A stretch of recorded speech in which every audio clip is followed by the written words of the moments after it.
E agora nós estamos em contato com a nossa convidada, ela que é escritora, psicóloga, também está na polícia há mais de 20 anos, atualmente ocupa aí a função de major, né, patente de major. Ela recentemente, há um tempo, teve aí o seu diagnóstico da questão do autismo. Vamos conversar com a doutora Natália Batista. Doutora, boa tarde, é um prazer tê-la no Espaço da Inclusão, tudo bem? Boa tarde, queria dizer que é um prazer enorme estar aqui, estar falando desse assunto que é fundamental.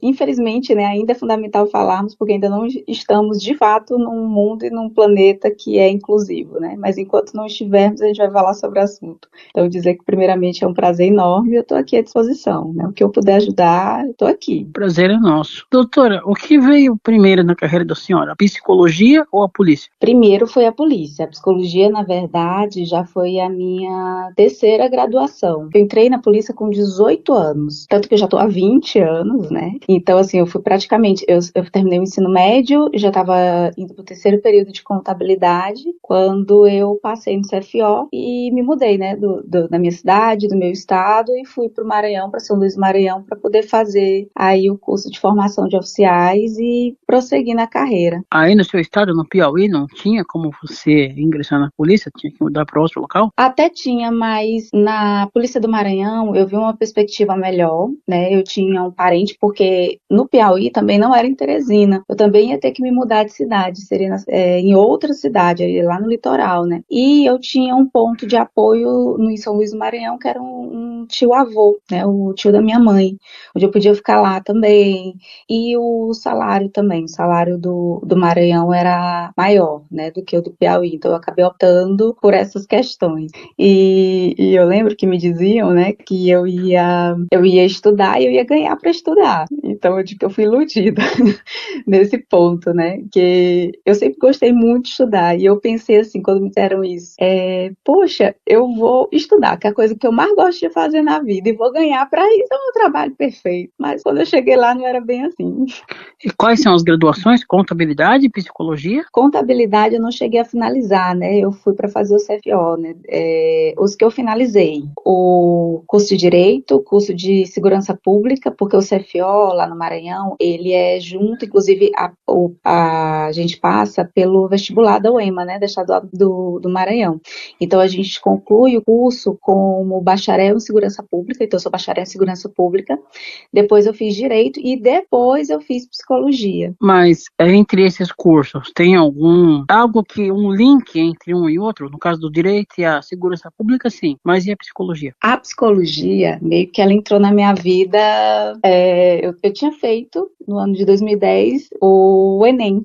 Resolvi fazer o Enem, então assim, meio que eu não tinha um interesse específico em psicologia, né? Eu estava com muito tempo que eu tinha estudado, e aí eu fui fazer o Enem, passei numa boa colocação, né? Tava com uma pontuação muito boa, e eu podia escolher, inclusive, qualquer curso. Então, meio que eu lembro que uma grande amiga minha falou assim: tu sempre quis fazer psicologia, por que tu não tenta fazer psicologia? Aí eu parei e disse assim: eu acho que é uma boa ideia. E coloquei. E assim foi a melhor coisa da minha vida, porque hoje eu não consigo ver a minha vida sem a psicologia. Tanto que hoje eu tô no meu doutorado, né? E o doutorado em psicologia, tenho 2 especializações em psicologia, e assim, falta pouco tempo para eu me aposentar na polícia. Faltam 5 anos e mais um tempinho. Então, da polícia, ok, eu vou me aposentar, mas da psicologia eu nem vejo a possibilidade de me aposentar. É o trabalho que eu digo assim, eu quero fazer pro resto da minha vida, porque eu sou completamente apaixonada. A senhora, por ser mulher, teve algum tipo de preconceito, algum problema na polícia? Então, eu já tô na polícia há 20 anos, né? E a polícia que a gente tem hoje não é a mesma de 20 anos atrás. A polícia militar, eu sou extremamente grata, né? Porque tudo que eu fui alcançando, inclusive ter essa oportunidade de fazer outras graduações, foi por conta que eu já estava na polícia, né? Mas há um tempo atrás ela tinha, né, muito esse movimento dos assédios de todas as formas, moral. Quando se é um grupo pequeno, e eu vejo que assim, na Polícia do Maranhão, inclusive, tem espaço para os PCDs, né?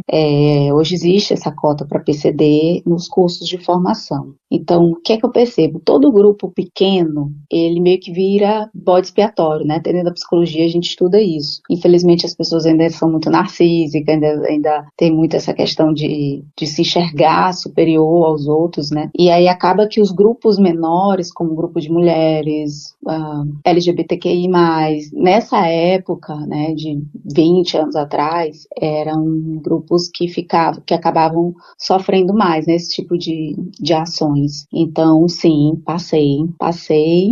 Não foi fácil estar nesse lugar, né? Mas hoje eu vejo, pelo menos assim, de uma forma muito positiva, a gente tendo esse espaço para denunciar, esse espaço que se discute isso, um espaço, inclusive, que na época que eu iniciei não tinha, que hoje eu trabalho no CAPS da polícia, né? Então hoje tem um espaço ali para as pessoas poderem fazer terapia, para fazer o seu trabalho pessoal, para poder discutir sobre isso. Então, assim, hoje eu vejo assim, crescendo, né? Como tem que crescer, como tem que se... Cada vez mais a gente tem que ser profissional, a gente não pode ser amador, a gente não pode usar os espaços para machucar as pessoas, né, de alguma forma. Então, a polícia que eu entrei, né, ainda tinha muito esse movimento. Então, não foi fácil. Mas olha, o trabalho da senhora hoje no CAPS, ele é envolvido com a área da saúde, assim, mais precisamente com a psicologia? Os dois. Como eu sou oficial superior, né, sou major, eu sou a subchefe do setor, então, assim, a parte administrativa, toda a parte administrativa, enquanto oficial superior, eu desempenho, né? Então, tanto eu ocupo o meu lugar de oficial superior, como também participo, estava até agora há pouco num conselho de justificação, que aí já envolve mais o direito, mas que é dentro da polícia, né, num conselho de disciplina, num inquérito, numa sindicância. Então, eu desenvolvo essas minhas outras áreas, que é de oficial superior, mas eu também atendo. Eu também tenho uma agenda lá para fazer os atendimentos, que é a coisa que eu mais amo, que é a coisa que eu mais gosto. Então, hoje, eu sou combatente, eu entrei na polícia como combatente, eu não entrei como no quadro de saúde, mas hoje eu consigo aí aliar tanto o meu trabalho enquanto oficial superior e combatente, quanto o meu trabalho com psicologia, né? Então, hoje, eu digo assim, está mais tranquilo nesse sentido. No caso do autismo, algumas pessoas autistas têm um pouco de dificuldade, às vezes, de falar em público, não todos, mas alguns têm essa dificuldade. No caso da senhora, pela função que a senhora ocupa, quando precisa dar entrevista, fazer alguma coisa, a senhora tem alguma preparação específica para aparecer nas emissoras de TV, jornal? Claro que tem todo, né, um pedido, enfim, com as carreiras de comunicação. Com certeza, Felipe. É toda uma preparação psicológica para eu conseguir falar, para eu conseguir me expressar. Hoje eu consigo dar palestras, hoje eu consigo dar aulas, dou aulas na polícia desde 2007. Nunca foi fácil, não. E até hoje eu posso te dizer que eu consegui desenvolver um nível de comunicação bem melhor do que eu tinha, mas ainda assim não é natural, não é espontâneo. Eu sempre tenho que me preparar psicologicamente para estar nesse lugar, para poder falar. Até os 17 anos ali, quando eu estudava, eu tinha muita dificuldade. Se tivesse um grupo pequeno, eu não conseguia falar com as pessoas.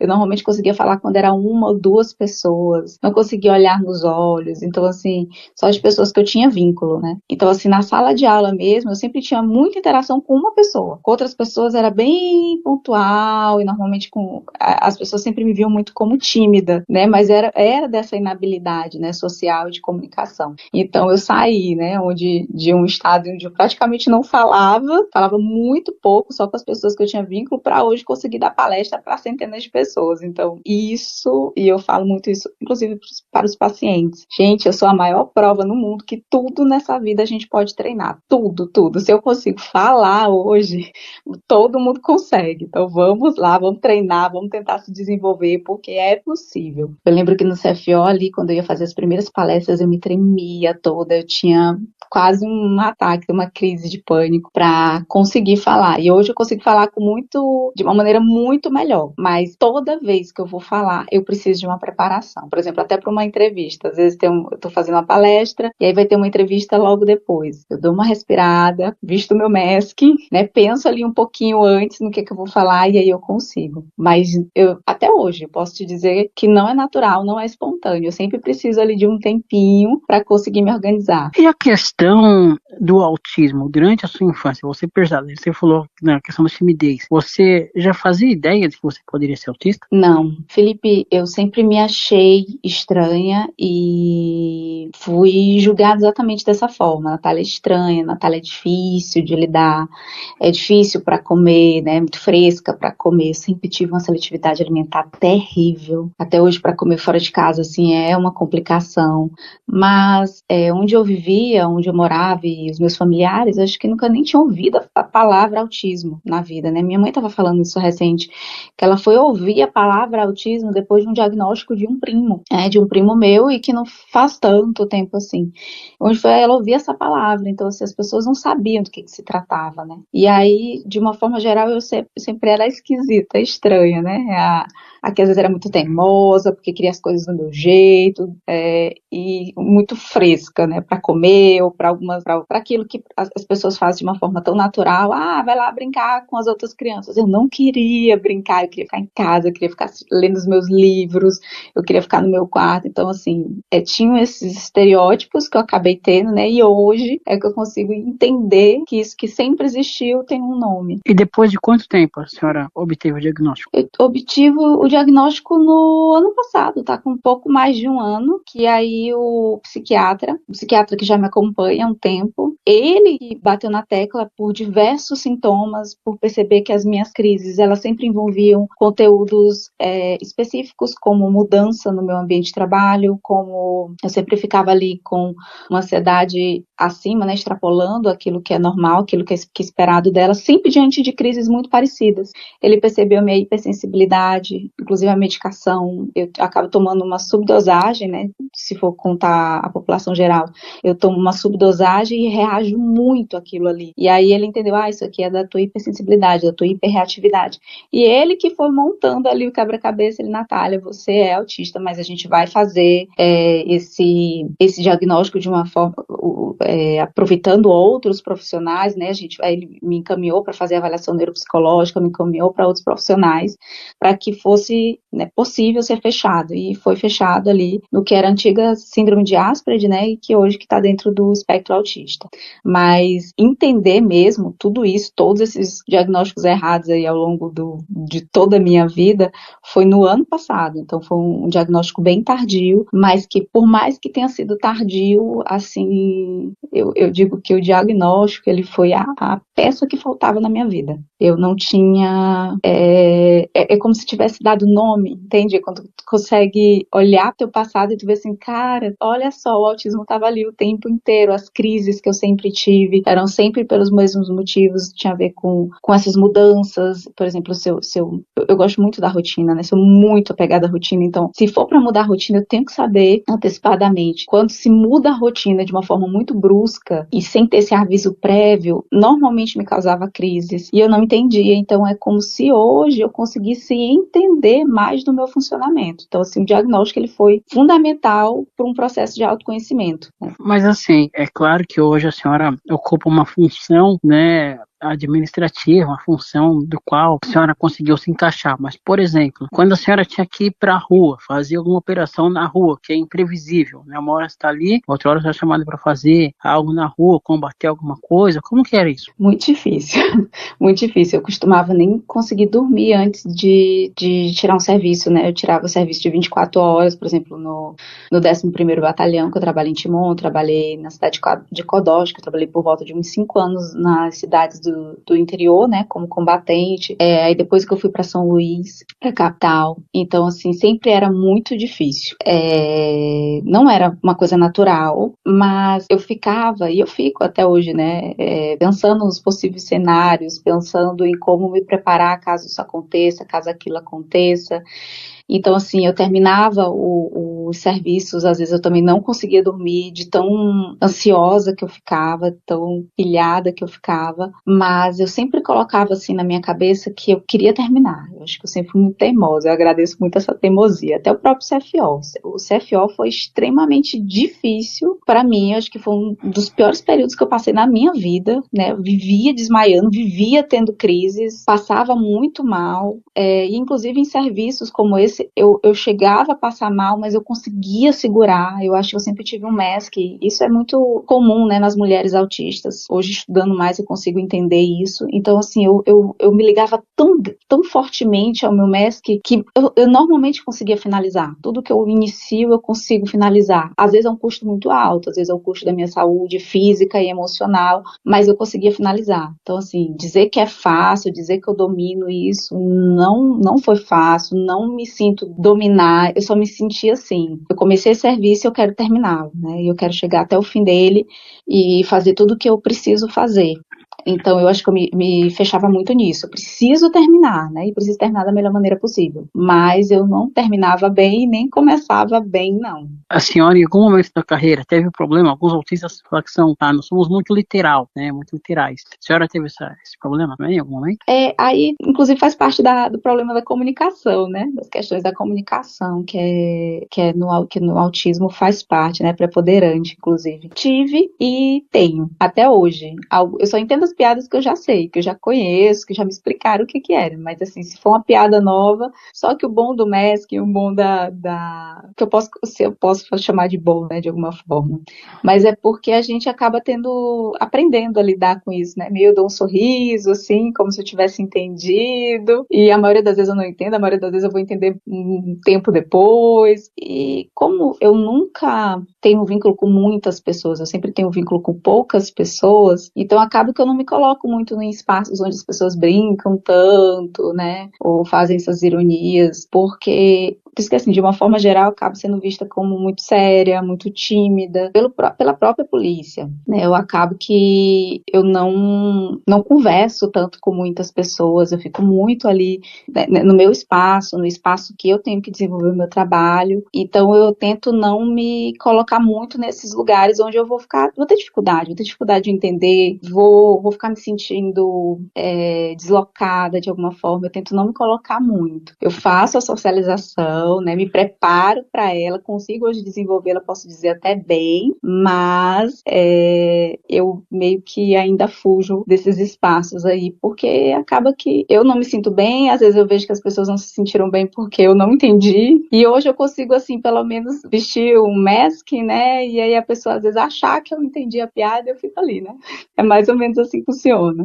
A senhora, hoje em dia, nós até entrevistamos né, que é o Éder Padilha, que também policial, autista lá do Paraná, tem o Major Sink, que é dos bombeiros, também lá do Paraná, em breve nós conversaremos com ele. A senhora tem contato com outros oficiais, seja da polícia ou do bombeiro também, autistas?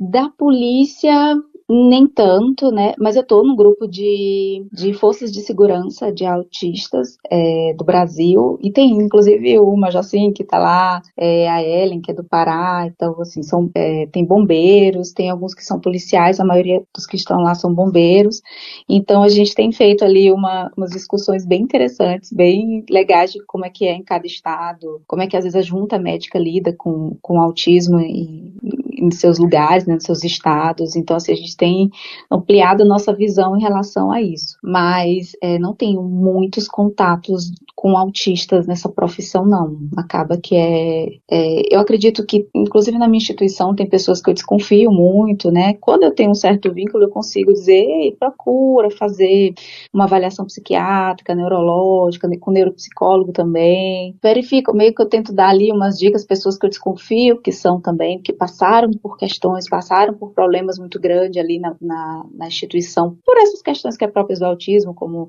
a dificuldade na comunicação, na interação social. Então, tem pessoas que eu desconfio, já tiveram pessoas que tiveram diagnóstico depois que eu tive na Polícia do Maranhão, oficiais, inclusive, mas ainda são tão poucos que eu não conheço muita gente, mas estou ali tentando, de alguma forma, ajudar, né? Eu até posto muito conteúdo, são sintomas do autismo, para ver que as pessoas, elas procuram mais, né? Buscar ou esse diagnóstico diagnóstico ou outros diagnósticos, mas buscar principalmente se conhecer. Então, não conheço tantas pessoas quanto eu gostaria, mas eu acredito que tem muito mais autistas que ainda não foram diagnosticados do que os que já foram, né? Mas eu acredito que tem muitos aí. A senhora está na Polícia do Maranhão. Já teve algum tipo, vocês fazem algum tipo de treinamento, ou mesmo algum manual, igual o Major Sim que fez lá do Corpo de Bombeiros, de como abordar um autista, para que, se a polícia for fazer alguma abordagem e não souber que a pessoa autista não perceber, não entre alguma rota de colisão, alguma coisa assim? Esse ano, foi inclusive no mês de abril, que foi lançado, quem está à frente desse projeto é o Tenente Belfort. Ele é especialista em autismo, né? Ele trabalha com o método ABA, e ele teve essa ideia, e a gente abraçou lá no CAPS, né? Tanto eu quanto a chefe do CAPS, que é a Coronel Cristiane, muito sensível à causa, muito sensível, ela é psicóloga também, né? Muito sensível às questões emocionais de uma forma geral. Foi lançado, né, esse programa, onde está sendo feito várias palestras são palestras e oficinas também, porque tem a parte prática, né, de como se abordar uma pessoa, e o principal dessas abordagens é alertar, né, alertar que às vezes, diante de uma verbalização da polícia, que é assim que a gente aprende, a gente já começa a abordagem, por exemplo, com a verbalização. Então, se a pessoa ela não te ouviu, pode ser que pode ser que ela tenha uma deficiência auditiva, pode ser que ela esteja numa crise autística, pode ser muitas coisas. Então, ampliar a visão do policial que está ali na rua, para que nem sempre a pessoa vai reagir da forma como ele está esperando. E ele saber o que fazer em cada uma dessas situações é fundamental, né? É aumentar o profissionalismo do trabalho policial. Então, sim, lá a gente começou a fazer esse ano essa série de palestras, né, onde ali vai se ampliar a visão. A gente não conseguiu chegar ainda no número, vamos dizer assim, total da polícia, a gente só conseguiu abarcar parte da capital, uma boa parte da capital.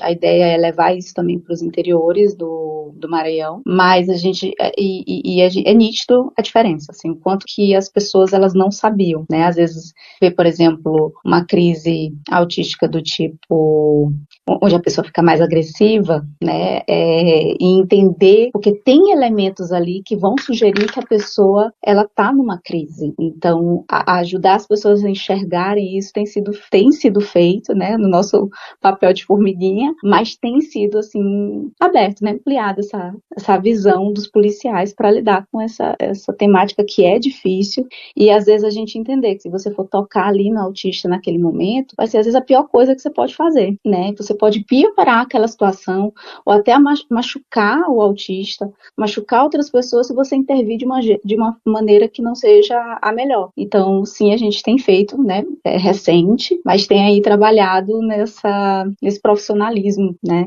Em aumentar esse profissionalismo do policial. Aqui em São Paulo, não comparando os estados, não é essa a minha intenção, mas assim, tem a questão também se o surdo tiver que falar com alguém, ele tem lá a questão da Libras, que fala em Libras e a Libra passa pelo policial ou para alguém que tiver uma ocorrência. E na questão do surdo, como é que tá? Então, eu posso falar dessa questão com muito orgulho, né, porque em 2011 eu fui fazer um curso de Libras, né, pela Escola de Governo lá do Maranhão, e eu lembro de uma piada que o professor que dava aula de Libras lá na Escola do Maranhão, ele era surdo, e maravilhoso, lembro muito dele, o professor Mike, né, e ele fez uma piada que era mais ou menos do tipo que o policial dizia para o surdo parar, e ele não parava, e aí batiam nele. Só que, por mais que fosse uma piada, aquilo me doeu de tal forma que eu disse assim, não, gente, realmente é alguma coisa que pode acontecer. E isso aí é um absurdo, porque eu sempre entendo a polícia como a gente está a serviço da comunidade, a gente não pode estar contra a comunidade, a gente não pode estar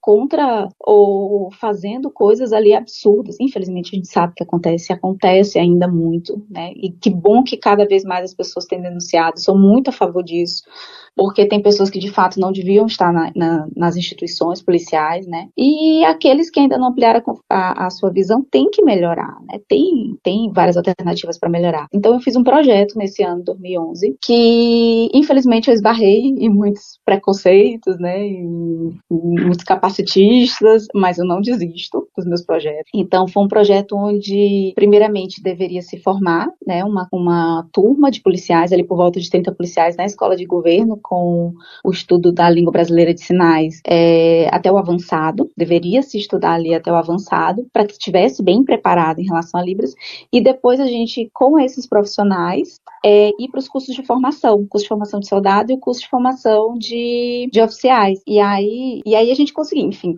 pelo menos ampliar, né? E corresponder à lei, né? Porque na lei diz que tem que ter, se não me engano, mínimo 5% de funcionários públicos que falam língua brasileira de sinais, o que eu ainda acho um absurdo, de muito pouco, porque é a segunda língua oficial do Brasil. Então, assim, deveríamos aprender sobre isso nas escolas, né? Então, eu acho que deveria ser um número até, inclusive, bem maior, bem melhor em relação a isso. E aí, em 2014, uma pessoa comprou a ideia, um diretor de ensino, né, foi sensível à causa, comprou a ideia, a gente conseguiu formar uma turma na polícia, no Maranhão, e aí a gente conseguiu, pelo menos, colocar no curso de formação de soldados. A gente não conseguiu, na época, no CFO, mas conseguiu no curso de formação de soldados. E eu até divido contigo, até bem emocionada, uma vez que um ex-aluno meu, porque a gente fazia nesse curso de formação, não era o curso de Libras, era um curso de abordagem com Libras. Eram poucas horas, acho que eram 20 horas, e aí até me perguntava, Natália, mas dá para aprender Libras em 20 horas? Eu, claro que não, ninguém vai aprender uma língua em 20 horas. Mas pelo menos ali, aquelas pessoas, elas vão entender que existe a possibilidade de, quando ele verbalizou e a pessoa não fez ali a resposta, né, o comportamento que ele esperava, que podia ser porque a pessoa tivesse uma deficiência auditiva. Então, só em ampliar isso e evitar que possíveis situações aconteçam ali, situações cruéis ou situações, enfim, de violência, para mim já estava valendo. E aí teve um aluno desses que ele entrou em contato comigo na época, acho que pelo Facebook, se eu não me engano, me contando, né, que ele foi fazer uma abordagem a um ônibus e que ele ele viu que tratava de uma pessoa, né, surda, e ele fez a abordagem e a pessoa se emocionou tanto que chamou todo mundo. Era um ônibus que estavam levando pessoas com deficiência para um outro lugar. E ele disse que todo mundo ficou tão feliz, todo mundo interagiu, tiraram fotos, e eu chorei quando ele me colocou isso, porque mais do que pela instituição, não fiz esse projeto ou outros projetos pela instituição, eu fiz para dar dignidade, né? É para isso que eu vejo o trabalho policial. A gente tem que estar favorecendo a dignidade do ser humano, né? Então, assim, eu acho verdadeiro absurdo algumas coisas que acontecem com autistas, com as pessoas surdas, com as pessoas de uma forma geral, porque eu vejo muito claro o trabalho da polícia como a gente está aqui para preservar a lei, a gente está aqui para favorecer a sociedade. Não é para ficar batendo em alguém, não é para oferecer violência, não é para aumentar o mal-estar das pessoas. Pelo contrário, a gente tem que aumentar o bem-estar das pessoas. Então,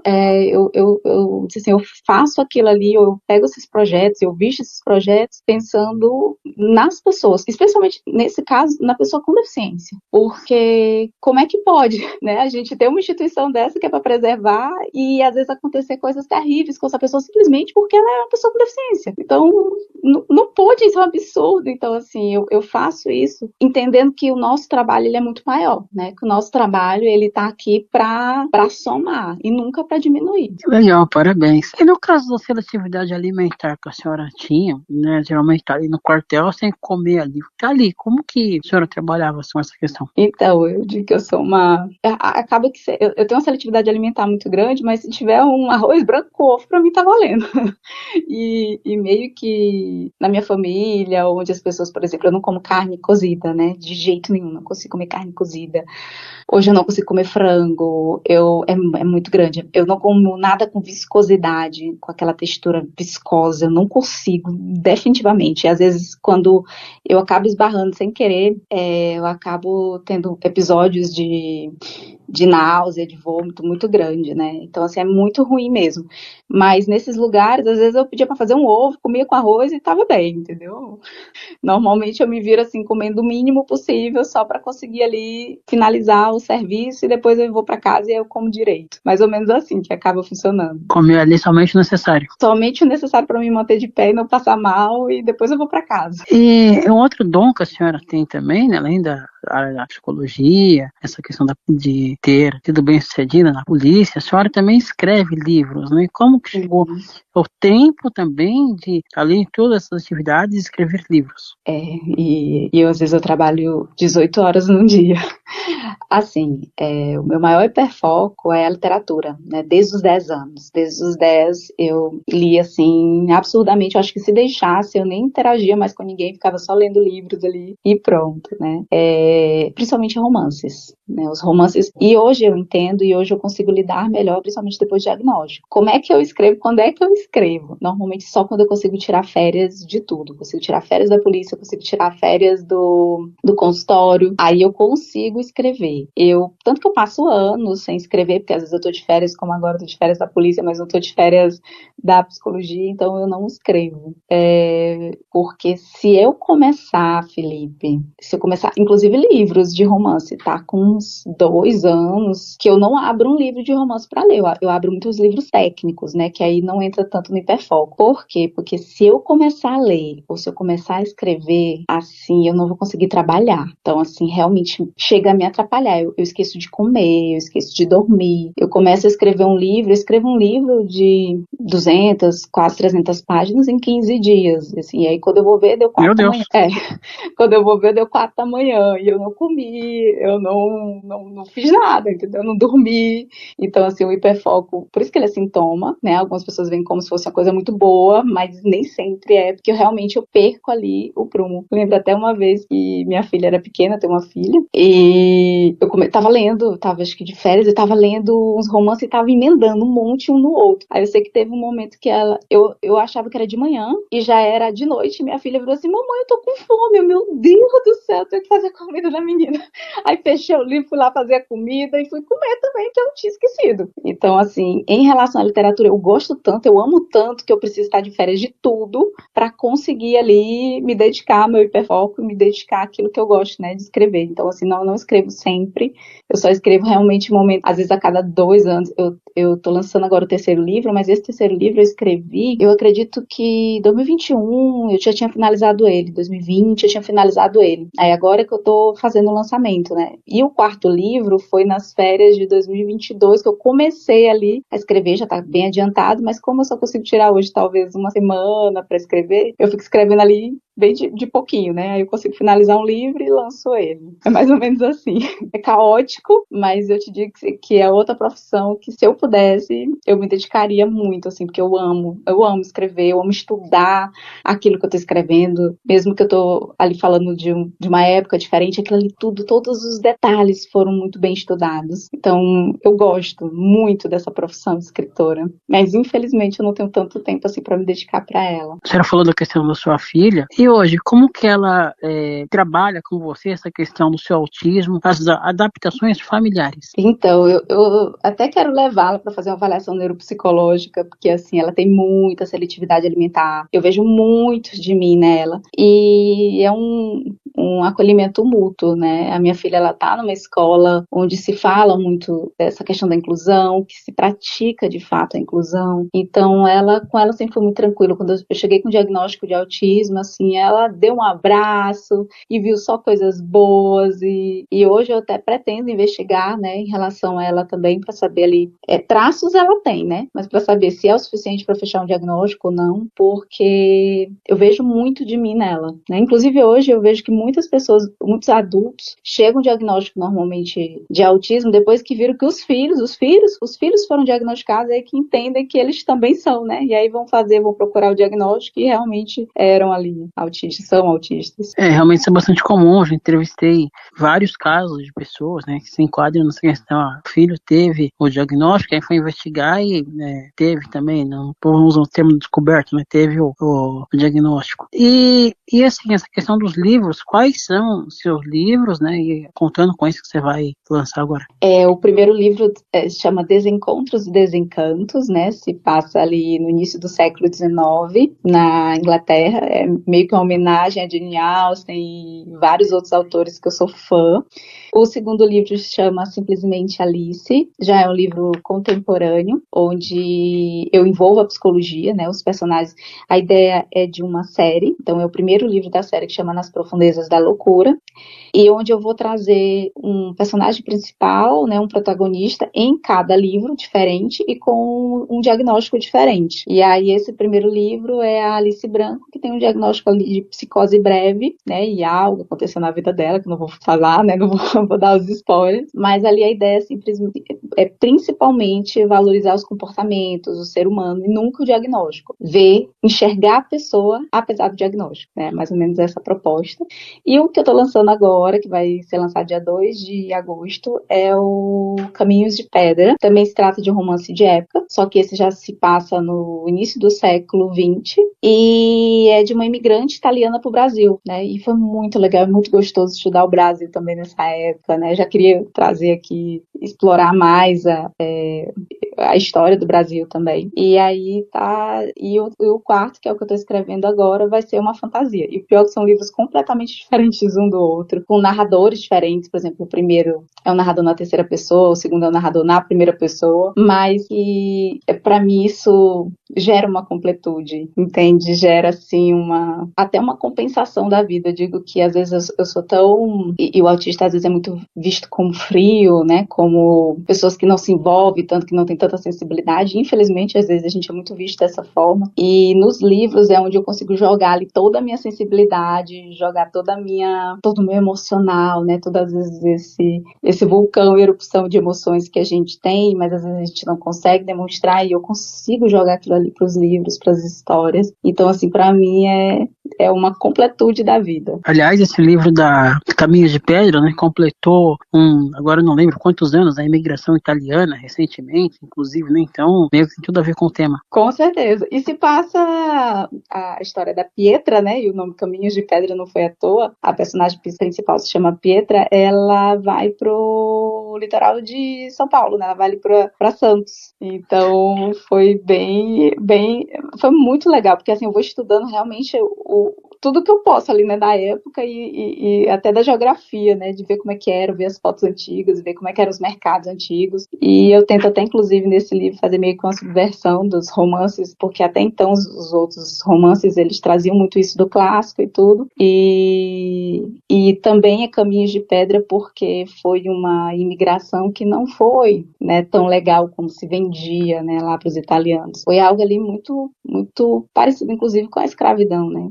em muitos momentos, em muitos locais para onde eles vieram. Então, a ideia é mostrar ali o quão difícil foi, mas também ali o potencial de cada um, que eu acho que é onde eu me concentro mais. É assim, que todos nós temos potenciais e tento explorar esse potencial e onde o ser humano consegue chegar quando ele tem um objetivo e quando ele gasta a energia dele nesse objetivo. Sem dúvida. E esses livros, a senhora tem eles, além do livro físico, de alguma outra maneira, o audiobook, de alguma outra maneira? O audiobook ainda não foi algo trabalhado, mas foi até uma ideia que você deu e eu achei maravilhosa e pretendo trabalhar em breve.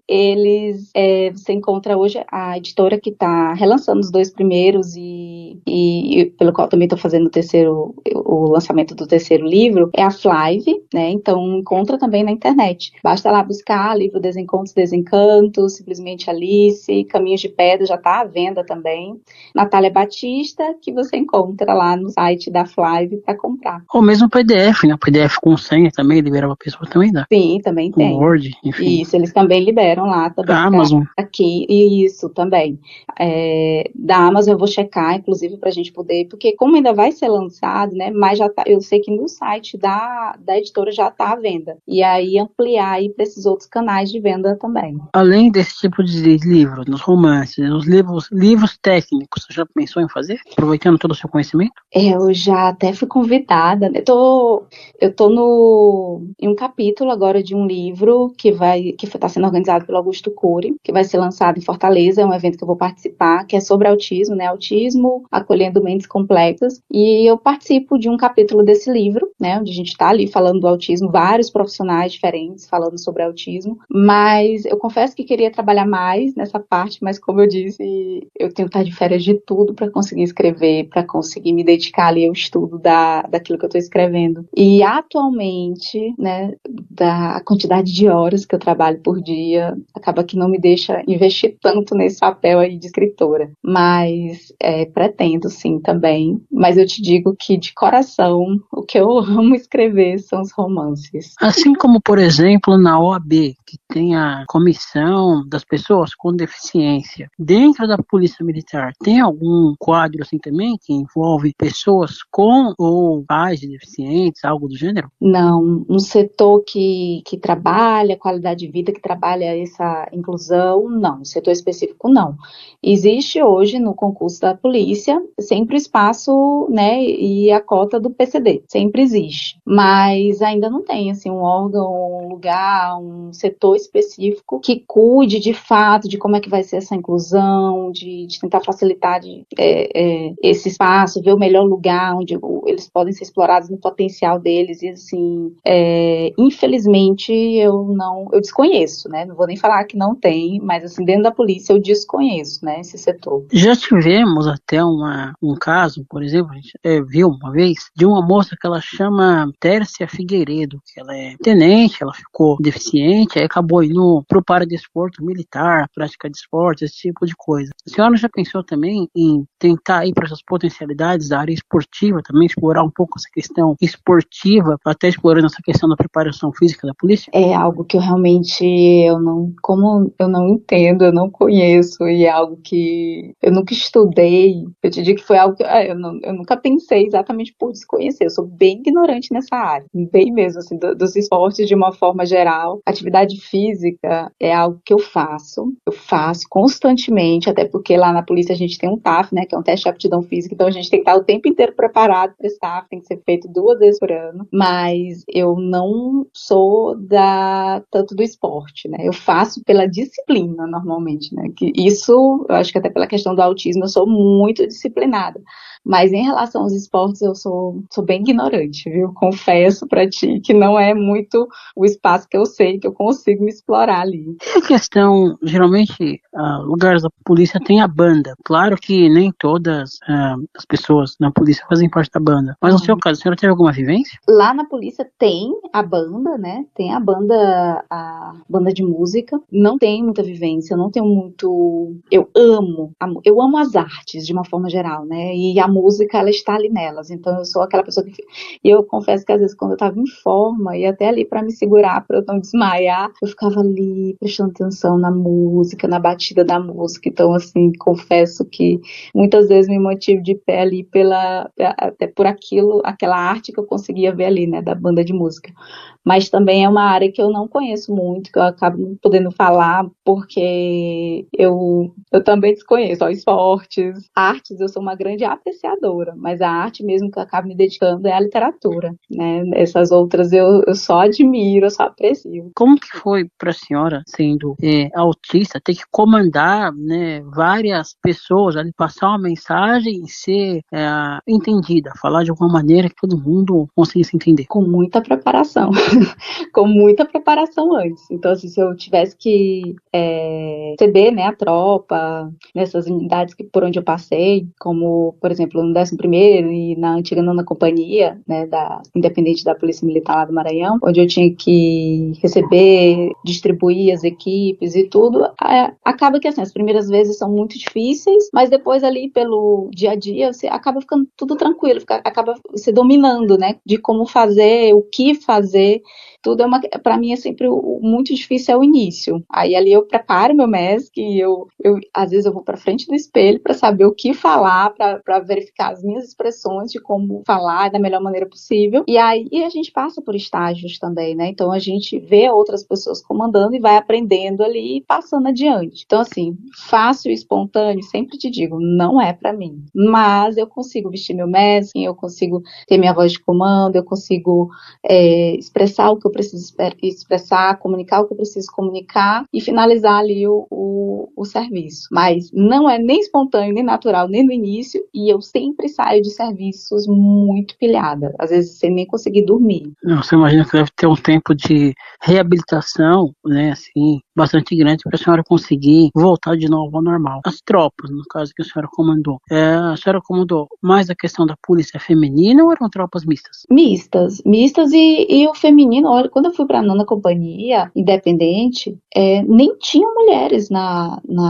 nessa unidade. Depois é que chegaram mulheres, né, então, nunca foi muito difícil essa parte, né, eu acho que as primeiras vezes, esse primeiro contato, como eu te disse, assim, sempre as pessoas vão olhar estranho aquilo que elas não conhecem. Então, eu cheguei e não tinha nenhuma mulher naquela unidade, mas tinha passado uma comandante mulher, e que tinha sido uma excelente comandante. Então, assim, eu sou muito grata a essas mulheres, essas guerreiras, essas primeiras guerreiras, que passaram e fizeram um bom caminho, um bom papel, que aí as pessoas tinham uma boa experiência com as mulheres, né, de comandar direitinho, de serem mais justas o possível. E aí, quando eu cheguei lá, só tinham homens, e como eu visto muito bem, assim, eu acredito, né, o meu MESC, eu conseguia nas primeiras vezes estabelecer ali que eu tinha uma postura séria, que eu tinha uma postura justa, que eu tinha uma postura que ia exigir, sim, o trabalho feito da melhor maneira possível, que eu não ia aceitar excessos. Então, assim, quando você deixa muito bem claro ali a tua postura, eu acho que as pessoas, elas vão aceitando ali, às vezes tem uns embatezinhos no início, mas você mantendo aquela postura, mostrando que você não vai ali ceder a determinados comportamentos, que você não vai aceitar, né, excessos por parte ali, às vezes, da tropa, ou também uma omissão. Então, e também muito exemplo, né, sempre quando eu comandava, eu estava lá à frente da viatura, então estava ali dando exemplo, não estava só falando o que eles tinham que fazer, eu estava ali junto também. Então, você acaba ali conquistando, né, de uma forma geral. Não todo mundo, ninguém vai agradar a todo mundo, sempre existirão pessoas que não vão gostar de você, que vão te criticar, mas isso é completamente normal, natural dentro da sociedade, mas você vai conseguindo ali mover e dar continuidade para o serviço que é necessário naquele local. Então, que para mim é o mais importante, que o serviço saia contento e que todo mundo ali, a sociedade, que a polícia ganhe, que os policiais também ganhem, né, e todo mundo esteja ganhando ali, né, pelo serviço. Recentemente a senhora deu uma outra entrevista também para a TV da Assembleia Legislativa aí do Maranhão, da qual inclusive eu ouvi sobre o histórico da senhora. A senhora esperava que ia ter essa proporção, assim, que essa matéria seria vista por tantas pessoas? Não, nunca imaginei. Inclusive, ela foi parte de eles estavam fazendo, né, lá a Assembleia, a proposta era fazer o autismo nas profissões. E eu só fui uma das várias profissões que eles estavam abordando e que tinham, né, pessoas autistas. E aí o trecho da minha, ela viralizou de tal forma que as pessoas ficavam me mandando, olha, tá em tal lugar, tá em tal lugar. Aí eu olhava, tinha 100 mil visualizações, outra tinha 80 mil visualizações, outra tinha não sei quantas mil visualizações. E eu, gente do céu, eu confesso que eu fiquei com um certo receio, fiquei com medo mesmo, porque às vezes vinha muitas pessoas falarem, e aí aquilo que eu te falei, a comunicação não né, ela tem que ser muito pensada, eu tenho que me dedicar ali para conseguir me comunicar, então me deu ali muito receio, me deu muito medo, mas o que eu vi, né, de uma forma geral, muitas pessoas me procurando, porque tinham esperanças com os seus filhos, que viram que já tiveram pessoas que choraram, assim, que tinha uma que, inclusive, ela falou que tinha acabado de receber o diagnóstico da netinha dela, que é criança, e que depois que ela me viu falando, né, ela, meu Deus, ela chorou, né, dizendo que agora ela vê que a neta dela pode fazer tudo, né, então, assim, essa parte eu confesso que foi muito boa, eu me senti ali de alguma forma fazendo a diferença, né, na vida das pessoas, porque eu acho que é só o que importa na vida, no fundo é isso, né, o quanto que a gente, tem uma frase da Lucilena Galvão, que ela diz que cada um de nós temos um recado a dar ao mundo, e ele é único, né, e eu acho que se eu estiver dando meu recado, se de alguma forma eu estiver fazendo a diferença, eu tô fazendo valer a vida que eu tô aqui. E tá, sem dúvida, eu acompanhei, gostei muito dessa matéria, e confesso que uma das matérias mais desafiadoras para eu fazer, para eu conseguir chegar nessa hora, eu bati o Maranhão de ponta a ponta, ligando nos lugares, perguntando, né, e a gente tinha que falava, nossa, eu vou pesquisar, nunca vi, né, então, assim, ficou bem desafiador. desafiador, mas conseguiu o objetivo.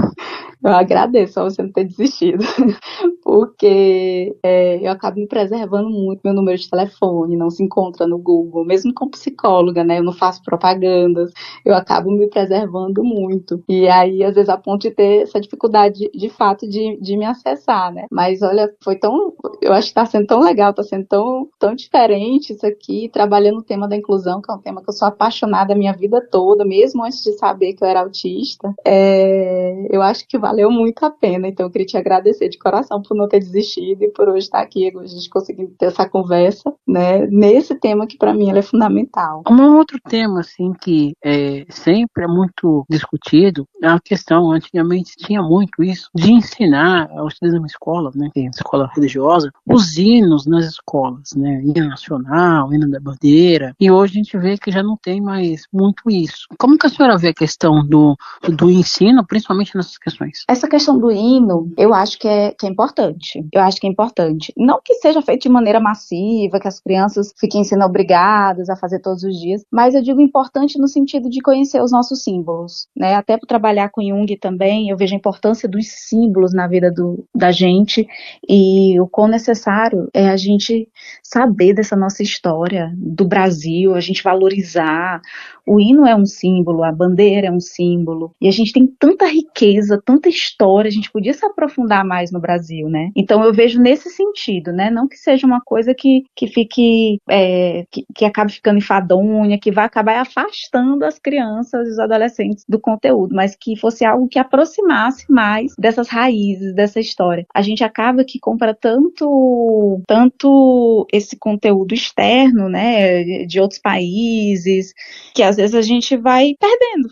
Pronto, a própria Libras, que é a segunda língua oficial do Brasil. A gente devia todas as pessoas deviam dominar. Qualquer país que tenha duas línguas oficiais, as pessoas falam as duas línguas, né? Então, assim, eu acho que a gente ainda tem tão pouco esse mergulho dentro do nosso país, que eu acho que seria importante, sim, mas sendo visto dessa maneira, como um símbolo que merece respeito, que é importante, que fala dessa nossa história e fala dessas nossas raízes. Uma curiosidade, uma coisa que eu usava assim, antigamente, não sei se ainda usa, o rádio eu sei que ainda usa, mas a telegrafia ainda é usada dentro das questões de comunicação, nos órgãos policiais, alguma coisa assim, código Morse, esse tipo de coisa? Não é usado. O que a gente ainda usa é o código Q, mas isso na fala do rádio mesmo, e nem é todo o código Q, são alguns códigos ali bem específicos, né, e na rede rádio. O famoso código Q. Isso. Tive muito isso, rádio PX, modulei muito, lembro muito do código Q. Aliás, gloriosos PX. Bom, major, psicóloga, escritora, a doutora Natália Batista, em nome da Web Rádio Teletema, do programa Espaço da Inclusão, gostaria de agradecer a gentileza, a cordialidade da senhora. Agradeço também a Secretaria de Comunicação do Maranhão pela gentileza, né, da liberação da Major Natália. Também agradeço a Major Roberta, que nos conseguiu colocar em contato. Gostaria de que a senhora fizesse as considerações finais, né? Se quiser, a senhora falou que dá palestra também, se quiser passar algum contato aí, fica à vontade. Eu queria, antes de mais nada, agradecer essa oportunidade aqui, agradecer muito o teu empenho, Felipe, em buscar, né, em querer explorar um pouquinho aí do quanto o autista, ele pode chegar de fato em qualquer lugar, né? Eu sei que você tem outros trabalhos com outros autistas, né, aqui mesmo, de diversas profissões, então dizer que é um prazer enorme estar falando aqui um pouquinho desse lugar que eu ocupo, né, que eu estou ocupando dentro da Polícia do Maranhão, e principalmente falar como uma pessoa autista, falar dessa inclusão, que, como eu disse aqui diversas vezes, é importantíssimo para mim, de diversas formas, até porque eu não acredito numa sociedade que não inclua, não existe isso, todos fazem parte, então se todos não tiverem, de fato, efetivamente fazendo parte de todos os locais, a gente não é sociedade. Vocês conseguem me encontrar no Instagram, né, o meu contato lá é @Natália, com TH, Batista, escritora, conseguem me encontrar pelo Instagram, e eu consigo lá responder Eu, às vezes, só demoro um pouquinho, peço às pessoas um pouquinho de paciência, mas eu respondo, né? Às vezes eu demoro um pouquinho exatamente por conta da quantidade de horas que eu estou trabalhando, mas eu sempre respondo as pessoas, né? Então, podem entrar em contato e dizer que eu estou à disposição para falar do tema, para ajudar. Se quiser outros temas também, estou aqui, estou à disposição. Mais uma vez, só agradecer a todos. Ok, conversamos com a psicóloga, escritora e major da Polícia Militar do Maranhão, doutora Natália Batista, aqui na Web Rádio Teletema, programa Espaço da Inclusão.